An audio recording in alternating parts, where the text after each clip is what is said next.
Merci beaucoup. Un dernier mot, Joachim Sanforger. Je voulais juste rappeler, parce que certains n'étaient pas là au moment où j'ai tenu ce propos, ils s'interrogent sur la logique de l'attaque. La logique de l'attaque, je l'ai dit, dans les négociations, il y a un élément très clair où la population de Douma et chaque civil dans cette ville est lié à un des 8000 combattants qui restent, ne souhaite pas partir. C'était la condition de leur négociation. Donc cette logique d'une attaque chimique, elle est simple. C'est celle d'accélérer, de déclencher des peurs en population pour accélérer leur départ. Moi, je tiens à rappeler, en écho à ce qu'a dit mon collègue Bertrand, c'est que sur l'aspect humanitaire, les choses n'étaient pas si faciles. C'est pas que Bachar avait gagné, etc. Il a dû falloir des interventions.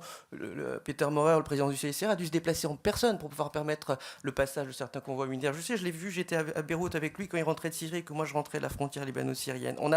Il y a des choses qui sont dramatiques. C'est le plus grand exode provoqué depuis des décennies, le plus grand exode. Il s'agit la volonté, en tout cas du régime d'Assad, c'est de vider complètement cette poche de la Ghouta orientale, de Damas-Est.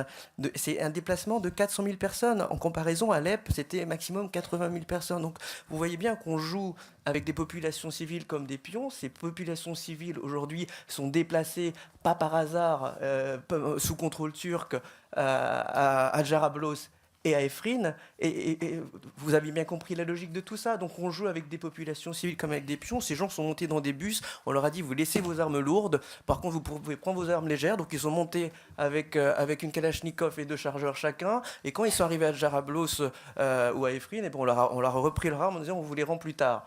Mais c'est ça la situation, c'est l'instrumentalisation de centaines de milliers de personnes civiles qui n'ont rien demandé à personne. Voilà. Merci.